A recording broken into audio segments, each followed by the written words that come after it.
Ξέλες, και θα καλημερίσω στην άλλη άκρη της τηλεφωνικής μου γραμμής τον βουλευτή της Νέας Δημοκρατίας στη δεύτερη περιφέρεια της Αθήνας, τον κύριο Κωστή Χατζηδάκη. Καλή σας ημέρα, κύριε Χατζηδάκη. Καλημέρα κύριε Καραγιάννη. Και θα σας ζητήσω μία πρώτη εκτίμηση, ανάγνωση αυτών των χθεσινών αποφάσεων. Δείτε, αισθάνομαι μια καταρχήν ανακούφιση. Λέω όμως καταρχήν διότι τίποτα δεν θα προχωρήσει με τον αυτόματο πιλότο. Θέλω να πω ότι πρέπει να ολοκληρωθεί αυτή η συμφωνία με έγκριση από τα κοινοβούλια των κρατών μελών της Ευρωζώνης όπου απαιτείται και με ολοκλήρωση του PSI. Αυτό είναι το πρώτο. Και το δεύτερο είναι ότι υπάρχει και η δουλειά που πρέπει να γίνει εδώ πέρα στην Ελλάδα. Σε αυτό το κομμάτι εκφράζετε τις επιφυλάξεις σας, στο στάδιο της εφαρμογής. Ναι, διότι, όχι της εφαρμογής καθ' αυτής της συμφωνίας. Της υλοποίησης των μέτρων. Όσο, διότι ουσιαστικά από τη συμφωνία τι προκύπτει. Προκύπτει ότι οι εταίροι μας αναλαμβάνουν την αποπληρωμή του χρέους, του κουρεμένου πια μικρότερου χρέους της Ελλάδας. Κουρεύτηκε σημαντικά το χρέος, αυτό δεν πρέπει να παραγνωρίζετε. Κάθε ελληνική οικογένεια τετραμελής αν είναι θα οφείλει 40.000 ευρώ λιγότερα από εδώ και πέρα. Έτσι, αλλά εμείς θα πρέπει να εκτελούμε με απόλυτη ακρίβεια τον προϋπολογισμό. Ό,τι έχει προβλεφθεί σε σχέση με το πρωτογενές έλλειμμα φέτος και το πρωτογενές πλεόνασμα του χρόνου, του παραχρόνου κτλ. Και είναι σημαντικό το πρωτογενές πλεόνασμα που προβλέπεται στη συμφωνία.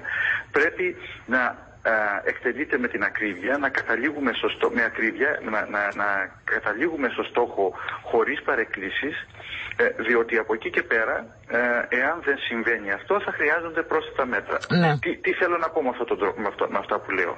Θέλω να πω ότι πρέπει να λειτουργούν σωστά οι εφορίες, γενικότερα οι φοροελεγκτικοί μηχανισμοί ως προς την εισπράξη των εσόδων, να λειτουργεί επίσης εξίσου σωστά το γενικό λογιστήριο ως προς τις δαπάνες και να μην ξεχνάμε ότι όλες οι προβλέψεις και για το χρέος και για το έλλειμμα είναι συνδεδεμένες με κάποιες άλλες προβλέψεις για την ανάπτυξη, για την αύξηση του ακαθάριστου εθνικού προϊόντος.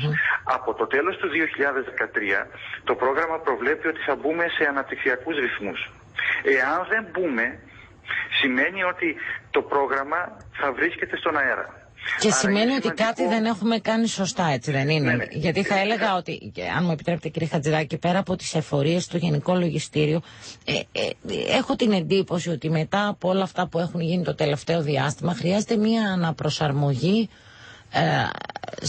στο πλαίσιο με το οποίο λειτουργούσε το πολιτικό σύστημα μέχρι τώρα. Πρόσεξτε, αυτά σας λέω. Σας λέω ότι τεχνικώς έχεις να κάνεις να λειτουργούν σωστά οι εφορίες, σωστά το γενικό λογιστήριο, δηλαδή φόροι και δαπάνες. Όμως όλα αυτά είναι συνδεδεμένα με την ανάπτυξη, με την αύξηση του ακαθάριστου εθνικού προϊόντος. Άρα πρέπει να κινηθούμε προς αυτή την κατεύθυνση.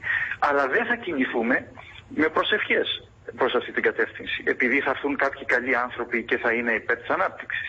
Θα κινηθούμε εάν δημιουργηθούν οι προϋποθέσεις. Και οι προϋποθέσεις συνδέονται με την ανταγωνιστικότητα της ελληνικής οικονομίας από τη μια πλευρά, για να είμαστε ελκυστικοί για επενδύσεις απ' έξω και εδώ και εσωτερικές, και με τη λειτουργία γενικότερα του συστήματος, όπως σωστά λέτε. Και ευρύτερα θα έλεγα, και με το κοινωνικό, έχει να κάνει αυτό και με το κοινωνικό κλίμα το οποίο υφίσταται ή θα υφίσταται στην Ελλάδα. Είπα και στη Βουλή, όταν ήμουν εισηγητής για το νέο πρόγραμμα την προπερασμένη Κυριακή, ότι καμιά πολιτική, φιλελεύθερη ή σοσιαλιστική, δεξιά ή αριστερή, δεν θα πετύχει εάν δεν υπάρχουν στοιχειώδεις προϋποθέσεις στο πολιτικό και κοινωνικό επίπεδο.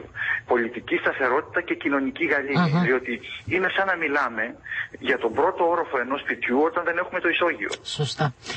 Κύριε Χατζηδάκη, εκτιμάτε, θα πρέπει να θεωρούμε δεδομένο ότι αυτή η συμφωνία φέρνει και νέα μέτρα τον Ιούνιο? Όχι, δείτε, πρώτον, το ίδιο το πρόγραμμα, το μνημόνιο όπως συνηθίζουμε να το λέμε, είναι τριετές. Άρα προβλέπει τις δράσεις μέχρι και το 2015. Από εκεί και πέρα, άμα ανατρέψουμε δηλαδή στο μνημόνιο, θα δείτε τι προβλέπεται να γίνει το Μάρτιο, τον Απρίλιο, τον Μάιο, τον Ιούνιο κτλ. Δεν είναι κάτι το οποίο θα εκπλήξει τουλάχιστον όσους διαβάζουν τα κείμενα. Έτσι, προβλέπονται αυτά ήδη. Απλώς φαντάζομαι ότι οι συνάδελφοί σας και για λόγους επικαιρότητος θα τα υπογραμμίσουν όταν θα ξεκινήσουν να εφαρμόζονται, αλλά σας λέω από τώρα τα γνωρίζουμε. Τι θα συμβεί όμως, ποια μπορεί να είναι η δυσάρεστη έκπληξη? Αν δεν λειτουργήσει σωστά το κράτος, σωστά το πολιτικό σύστημα, αν δεν υπάρξουν αυτά που είπα ήδη προηγουμένως και θα είναι κουραστικό να τα επαναλάβω, τότε δεν θα βγουν οι προβλέψεις ως προς τους ρυθμούς ανάπτυξης, οπότε θα έχουμε δυσάρεστες εκπλήξεις. Αντίθετα, εάν δουλέψουμε σωστά και εκπλήξουμε ευχάριστα και τους εαυτούς μας και τις αγορές, τότε η ανάπτυξη θα τρέξει γρηγορότερα από ό,τι προβλέπει το πρόγραμμα. Και σε αυτή την περίπτωση και το δημόσιο χρέος ως ποσοστό του ακαθάριστου εθνικού προϊόντος θα αποκλιμακωθεί νωρίτερα και καινούργια μέτρα δεν θα χρειαστούν, διότι θα έχει παραχθεί καινούριος πλούτος, ο οποίος θα διοχετευτεί έντινη μέτρο στα κρατικά ταμεία. Εκτιμάτε ότι κινείται στη σωστή κατεύθυνση η υπόδειξη ότι θα πρέπει ενδεχομένως να υπάρξει ένας μόνιμος γενικός γραμματέας, ένας μόνιμος κρατικός αξιωματούχος για τα φορολογικά? Αυτό, κυρία Καραγιάννη, το έχουμε ψηφίσει ήδη. Υπάρχει στο μνημόνιο. Από την προπερασμένη Κυριακή πέρασε στη Βουλή.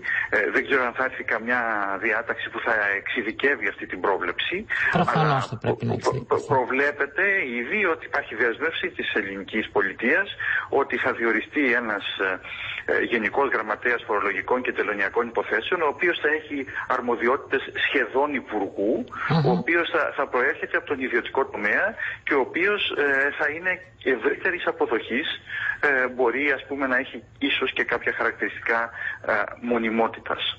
Να έχει δηλαδή θητεία μακρύτερη από τη θητεία μιας κυβέρνησης, έτσι δεν είναι? Θεωρώ ότι είναι καταρχήν θετικό, όπως θετικό για μένα θα ήταν να υπάρχει και πρόβλεψη ευρύτερη για κάποιους μόνιμους υφυπουργούς σε κάποια κέρια πόστα, για να εξασφαλιστεί η συνέχεια. Δεν είμαι πρόχειρος να σας πω, αλλά το λέω διότι η Ελλάδα πρέπει να ανακτήσει την αξιοπιστία της διεθνώς.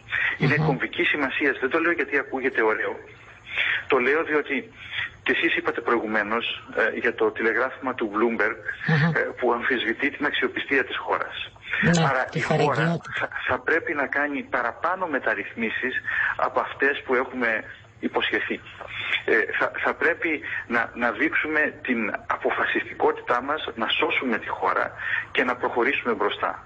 Η απόφαση που έχουμε τώρα ενώπιόν μας, η χτεσινή απόφαση, σημερινή, όπως θέλετε πείτε το, για το κούρεμα του χρέους, δημιουργεί μια πρώτη οχύρωση στην προσπάθεια που πρέπει να γίνει. Ελαφρύνει το χρέος, δημιουργεί τις προϋποθέσεις να σταθεί καταρχήν η Ελλάδα στα πόδια της και να προχωρήσει προς τα μπρος. Με θυσίες βεβαίως,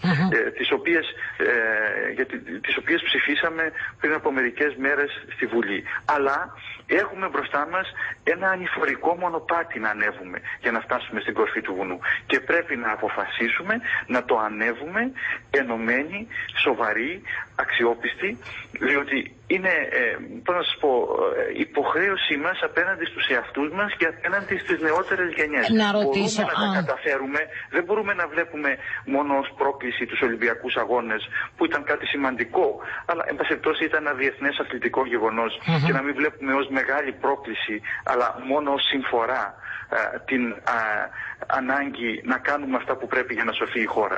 Κύριε Χατζηδάκη, να σας ρωτήσω αν σας προβληματίζει η πρόβλεψη για τον δεσμευμένο λογαριασμό. Ο δεσμευμένος λογαριασμός συνδέεται με αυτά που σας είπα προηγουμένως. Ναι, είναι η γκρίζα ζώνη για το ζήτημα της αξιοπιστίας. Εκείνοι αναλαμβάνουν την αποπληρωμή του χρέους, έτσι ώστε να μην υπάρξει χρεοκοπία της Ελλάδας. Και αυτό είναι κάτι σημαντικό. Ενισχύει την αξιοπιστία της χώρας διεθνώς, διότι φεύγει από τον ορίζοντα, αν όλα πάνε καλά, η προοπτική της χρεοκοπίας, και από την άλλη εμείς ως αντιστάθμισμα γι' αυτό αναλαμβάνουμε την υποχρέωση να δουλέψουμε σοβαρά για να πετύχουμε τους στόχους για το έλλειμμα το πρωτογενές φέτος και τα πρωτογενή πλεονάσματα από του χρόνου και του παραχρόνου. Έχει να κάνει με την ίδια την αρχιτεκτονική της απόφασης. Και σας είπα, εάν τα καταφέρουμε σε σχέση με το έλλειμμα και το πρωτογενές και το πλεόνασμα από τις επόμενες χρονιές, θα έχουμε πετύχει κάτι σημαντικό. Από τη μια πλευρά η χώρα δεν θα χρεοκοπήσει, διότι σας είπα την αποπληρωμή των δανείων την αναλαμβάνει αυτός ο λογαριασμός και των τόκων. Από την άλλη θα έχουμε προχωρήσει με βάση το πρόγραμμα. Η Ελλάδα δεν θα χρειαστεί να πάρει καινούρια έκτακτα μέτρα και θα μπει σταδιακά στο δρόμο της ανάπτυξης. Μάλιστα. Αλλά αυτό προϋποθέτει σοβαρότητα, αξιοπιστία, εθνική ενότητα. Έχω δυστυχώς 1,5 λεπτό και θέλω να επιστρέψω στην εσωτερική εσωκομματική επικαιρότητα. Πώς παρακολουθείτε αυτή τη συζήτηση που έχει ανοίξει στο εσωτερικό της Νέας Δημοκρατίας για επιστροφή των διαγραφέντων βουλευτών?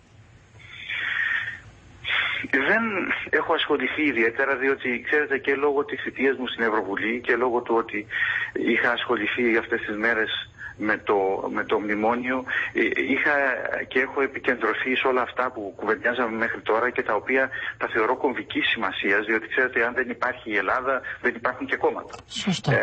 Οπότε από αυτή την αφετηρία ξεκινώ. Από εκεί και πέρα οι συνάδελφοι είναι φίλοι, ορισμένοι εκ των οποίων και πολύ στενοί φίλοι και συνεργάτες. Θα ευχόμουν να μην είχε συμβεί αυτό το οποίο συνέβη. Φαντάζομαι ότι ο πρόεδρος του κόμματος θα το χειριστεί με τον τρόπο που νομίζει. Θα ευχόμουν να βρεθεί μια λύση, αλλά βέβαια η λύση πρέπει να έχει και κάποια πολιτικά χαρακτηριστικά. Δηλαδή η Νέα Δημοκρατία είναι ασφαλώς ένα πολυσυλλεκτικό κόμμα. Δεν μπορούμε να μιλάμε όλοι με την ίδια φωνή σαν να είμαστε στρατιωτάκια, έτσι. Αλλά από την άλλη πρέπει να υπάρχει και ένας κοινός παρονομαστής σε αυτά τα οποία λέμε. Εάν λοιπόν υπάρξει αυτός ο κοινός παρονομαστής πολιτικά, θα μπορούσε να βρεθεί και μια λύση. Αλλά απομένει να το δούμε και εξαρτάται από όλους.